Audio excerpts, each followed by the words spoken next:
Buddy, this is Jim, the Tabletop Engineer. Welcome to a new playthrough video. Today I am playing another game of 2D6 Dungeon by Toby Lancaster. If you've been watching my series, you know that my hero, Nolotius, he died last episode in level 2. I have a new character, Jerpa. I'm hoping Jerpa is going to make it to level 3. We will do our best.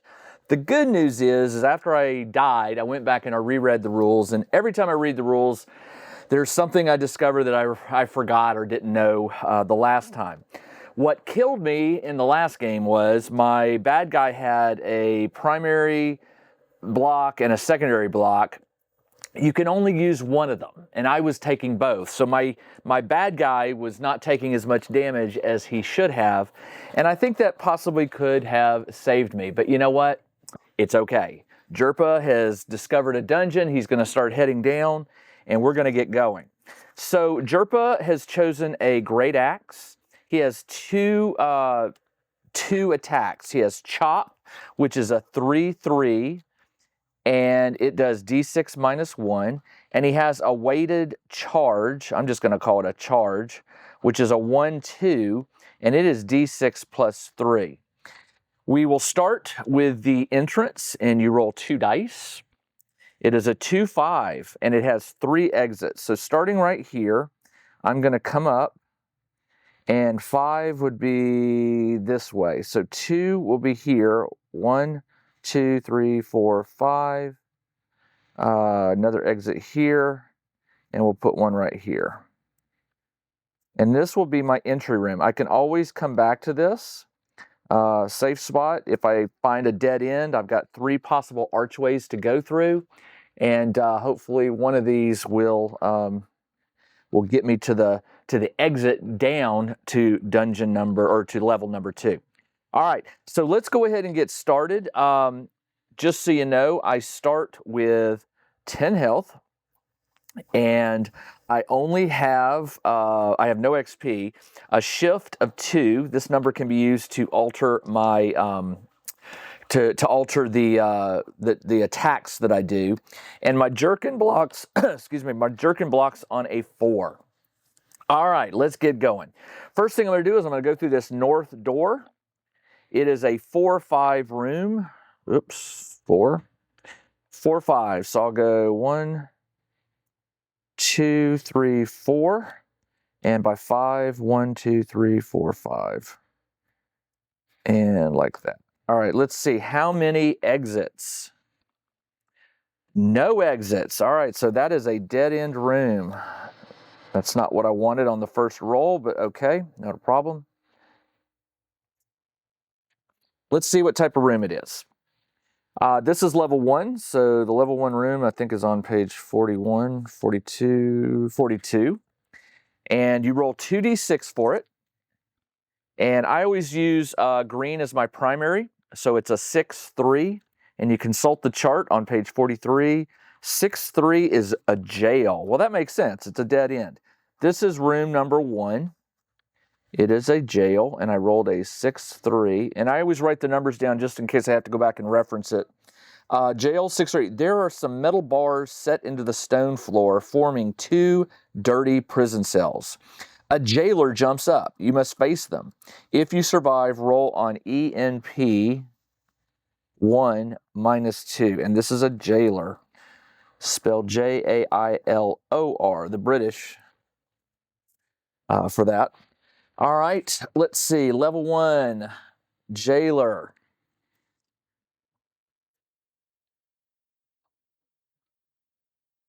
There we go. I will put a copy of this card on the screen so you will be able to watch it. He has 6 health points. 5, 6. He has 10 XP. He has 1 shift that he can use. He blocks on secondary 2s. All right, I use red for secondary and green for primary. And he has 2 attacks, sharp kick on a 5/1 and a punch on a 3/3. I'm going to go ahead and attack first. I rolled a 1/5. With 2 shifts, I can only knock that down to a 1/3, which is not enough. And I can't get these to a 3/3, so I miss. He attacks with a 4/2. With a 4-2 and 1 shift, he cannot do anything. He can't convert to a sharp kick or a punch. And now we go to turn number 2. My turn. 6-3, again with 2 shifts. I can only knock that down to a 4-3, which is just not quite enough to make a chop. He attacks with a 3-5. With 1 shift, he cannot knock this down to a 3, so he misses. We go to turn number 3. I got a 3-2. With my shift, I can convert this to a 3-3. He cannot block. He only blocks on a secondary 2, not a 3. So it's D6 minus 1 damage. No damage. All right, his turn. 6-6, which is a auto hit, and it is usually something not good. In this case, it is a prime attack roll. He defends on secondary. I knocked this over. The prime attack roll. With a whip of their fist, the chain shoots out and lashes. Lose 1 HP if not wearing gloves. Well, I am not wearing gloves, so I am down to 9 health. All right, my attack. We are now on turn number 4. We each get 1 bonus shift. A 2-5 with 3. I could knock that to a 3 with 1 and knock this down to a 3 with the 2. So I can do a 3-3, which is another chop. It is D6 minus 1. I'll re-roll that. 5 minus 1 is 4. He's down 4 health. And it is his turn. 5-1 is a sharp kick, a D6 minus 2. By the way, enemies do not get the exact match like the hero does. That is an exact match. 4 minus 2 is 2, so I go down to 7. And now we're to turn number 5, where we both get 2 bonus shift. A 1-6. With 4, I can knock this down to a 1-2, which is a what do they call it? A weighted charge. It is D6 plus 3, but he defends on two secondary 2s, and he loses 2 damage. So this is D6 plus 1, technically. 4 plus 1 is 5, and that is enough to kill the jailer. All right, it says the jailer has a pouch, and I roll on pouch table 1 plus 1. Pouch table is on page... That's a good question. Pouch table 1 is on page 23. Pouch table 1, and I get to add, all right, I get to add plus 1 to my roll. It is a 2d6 roll. That's an 11 plus 1 is 12. The pouch is crammed with coins. You count 2d6 silver. Oh, 12 silver, nice. And d6 plus 3 gold. 5 plus 3 is 8 gold. All right, 8 gold. I get 10 XP. So I'll go ahead and put that on here. I've got 1 and 0. 10 XP. When I hit 100, I go to level 2. And now this also, for this room, if I defeat the jailer, I have to roll on ENP 1 at a -2 modifier. So ENP is prisoner table 2, page 34. And I subtract 2 from this roll. Prisoner table 2 right here. So I roll 2d6 and subtract 2. That is a 10 minus 2 is 8. The prisoner has a deep gash. If you have some Malacco leaves, you can save them. Otherwise, they die. Well, that is unfortunate because the prisoner dies, but so did the jailer. So not too bad. All right, I am going to be forced to backtrack. Let's go ahead and go through this door and see what we have. That is a corridor. It goes 1 out and 6 up. So 1 and 1, 2, 3, 4. Wait, hold on. 1, 2, 3, 4, 5, 6. All right, so the corridor is bending around. Color that in. Let's see where the corridor leads. 3, 5. A room 3 this way, which will go this way. And 5. 1, 2, 3, 4, 5. 2, 3. Okay. How many exits? 4 is 2 exits. All right, so I'll put 1 at the top And I'll put 1 here. And let's see what kind of room. This is room number 2. And let's see what room this is. So page 41, I believe. No, that's large room. 42, excuse me. Level 1 rooms. All right, 2d6, green is high. That is a 5-1. 5-1 is a morgue. Well, where you have a jail, I guess you got to have a morgue. And that was a 5-1 roll. The morgue. A stone chamber has been laid here. The floor is bloody. Inside lays a corpse on the slab. All right, so there is a slab with a body. Nasty. There is an artisan here who you must fight. If you survive, you find some herbs. Roll on HST1. So HST plus herbs if I defeat the artisan. Let's go find the artisan. Right here. I'll put this card up on the screen for you. The artisan blocks on secondary 1s and distracts on secondary 6s. Okay. He has 3 health.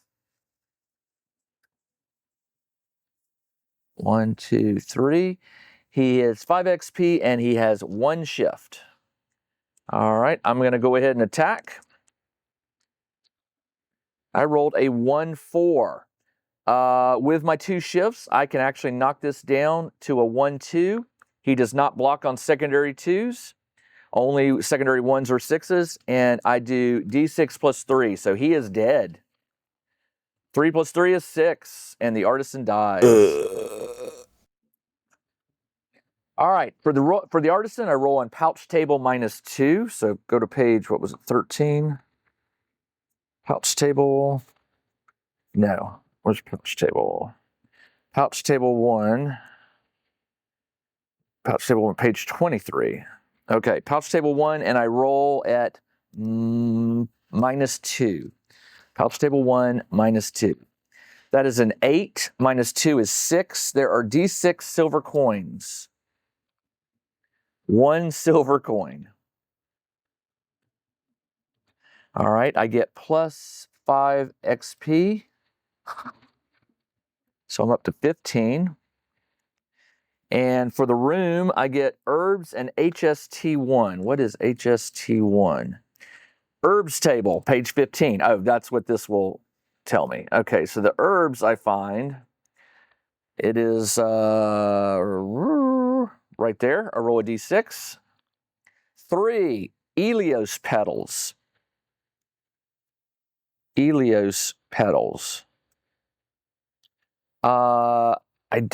I think you just get 1 of them. The way the petals work is that's like 1 dose or whatever. So Elios petals, I can combine them with something to make a healing balm. I can sell it for 2 gold or buy for 12. So I will not be selling those because those could come in handy. Just so I know, to make a healing balm, I need healing balm. Where's the healing balm? Healing balm. I need Malacco leaves. Okay, so if I can find some Malacco leaves or buy them, I can make a healing balm. Okay, let's see. I got my XP, got the things. All right, we're good to go. There are 2 exits. Now I need to roll for what type of exit those are. I found out that there is a table for level 1 doors or exits. It's on page 35. I've been rolling a D8, but now I can actually roll 2D6 like you're supposed to and consult this table to see what type of doors. 6-2 is archways. All right, so those are never locked. So let's go through this side door right here. See what's there. That is a 3-4, so it goes out 4 and up 3. So it's a room. 1, 2, 3, 4. And up 3. 1, 2, 3, up here. Okay. So let's see how many exits. 4 is 2 exits. All right, so I'm going to put 1 at the top. And I'm going to put 1 at the bottom. And since I'm in this room that borders here, I can look to see if I can find a secret way up to the surface. The way this works is, and I don't have to use it right now, but I'll know it's there. For each square, and there's 3 that border the border here, you roll a dice. And if there's a 6, you find it. I do not. So there is no, I'll put a little line here to indicate no exits in that room. Okay. So it's a 4-3 room. Let's see what type of room it is. Page 43, 42. And roll 2d6. 3-6 is an indoor camp. This is room number 3. Indoor camp. And an indoor camp. What did I roll? 3-6. Okay, it says, in a corner, 2 chairs are placed at a burner. The room is warm. On a shelf is a ball of twine. So I'm going to put ball of twine that I can have if I defeat whoever's here. Sitting by the burner. Someone is sitting by the burner. They attack. Roll on L1W minus 1. L1W, level 1 wardens, page 38. L1W minus 1. So that would be 6. Level 1 wardens. 6 minus 1 is 5. It's another jailer. So this dungeon must be there's a morgue. So here's his partner. He's probably not going to be happy that I killed his friend. All right, so we know all about the jailer. And by the way, this says there was a ball of twine. There was something else. So we'll do the jailer again. Again, 6 health. 2, 3, 4, 5, 6. Blocks on secondary 2s. All right, my attack. And he has 1 shift. Just so you know, I use red dice usually for the enemies and green dice for me. And let's go ahead. Reset this to 1. There is just 1 round of or just starting at 1 round of combat. I rolled a 4-1 with 2 shifts. I can make that a 3, and I can make that a 3, but that not a 3, so I miss. All right, his turn. 5-1 is a sharp kick. D6 minus 2. 3 minus 2 is 1. I'm down to 6 health. My turn. 5-2. That's with 2 shifts. I can make that a 3 with just 2, but I can't, so I missed again. His turn. 4-6 with 1 shift. He can't convert that into anything. That was turn number 2, by the way. Now we're at turn number 3. 3-1. I could use my shift to make this a chop, which does D6 minus 1. He does not defend on the 3. 4 minus 1 is 3 damage. And he goes 3-5. With 1 shift, he cannot make that into a 3, so he misses. We're now at turn number 4. Everybody gets 1 bonus shift. I rolled a 6-1, which with 3 shifts, I could knock that to a 3, but I can't do anything with that. Miss. Ooh, he rolled a critical. I lose 1 HP if I'm not wearing gloves. So I'm down to 5. We are now to turn number 5, and it goes up to 2 shift. I rolled a 2-6. With 4 shift, I can knock this to a 3 and this up to a 3. And that is a D6 minus 1. He does not block on a secondary 3. 2 minus 1 is 1 more point of damage. He attacks. 4-4. He can, with 2 shifts or 3 shifts, he can knock this down to a 3-3, which is a punch. D6 minus 3.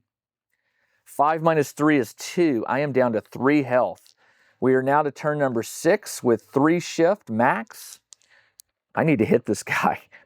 3, 6. Uh-oh.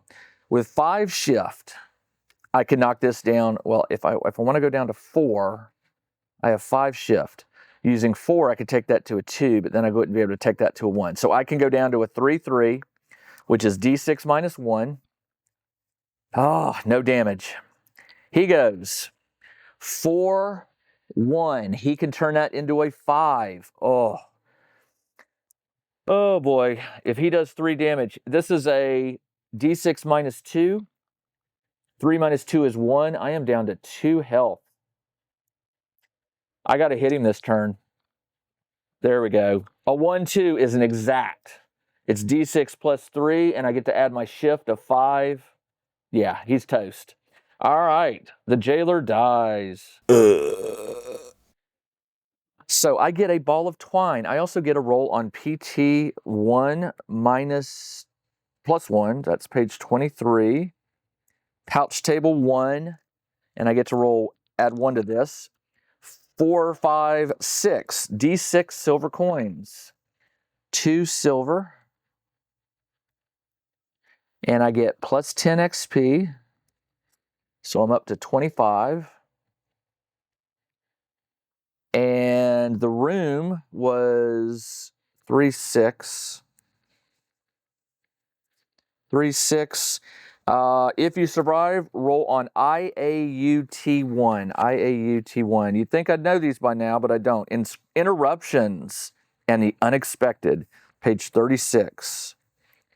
And I think I don't modify that, right? Nope, just roll once. All right, IUT1. Roll 2d6. That is a 4, 4. 4, 4. You do not notice at first, but when you glance up, you see a bag slung over a beam. It is out of reach, but if you have some way of pulling it down through inventive usage, then inside you find a couple items. Well, I have petals, some gold coins, some silver. I have my axe. I tell you what, I'm going to use my axe to try to, I'm going to just slice at it. And I tell you what I'll do. If there's anything that can be damaged, I'll say that I damaged it on a 50-50 shot. So I get to roll on POT 2, pouch table 2. Pouch table 2. And roll 2d6. That is a 8. Tucked inside is a lockpick plus 2. And I get 2 uses from it, and some Malaco leaves. Now, the leaves probably can't be damaged, but that pick can. 50-50, 1 to 3, I damage the lockpick. Do I damage the other one? Oh, no, it is just 1 pick. So my lockpick is damaged. And then what was the other one? SCT1. This SCT1. SCT1 is scroll table, page 16. I don't think I would damage a scroll, but scroll table 1, roll a d6. It is a scroll of paralysis. And because it is paper, I might have cut it, but I think it will still work. Paralysis. And let's read what the scroll of paralysis does. I have no idea. Magical scrolls. Paralysis. You clench your fists and focus on one foe. They freeze instantly to the spot. It's instant. It is cannot be dispelled. It is +1 fail. I don't know what that means. So you get +3 free swings in 1 combat. +3 free swings in combat. Now, to read a scroll, actually, you can't use scrolls in combat. You either have to read them before you go into a room or after you go into a room. Or at the end, before you go into combat. I have to look up what this fail is. That's something I'm not familiar with. When you roll a scroll, is there a chance it doesn't cast? I just always thought it worked. Let's see, scrolls.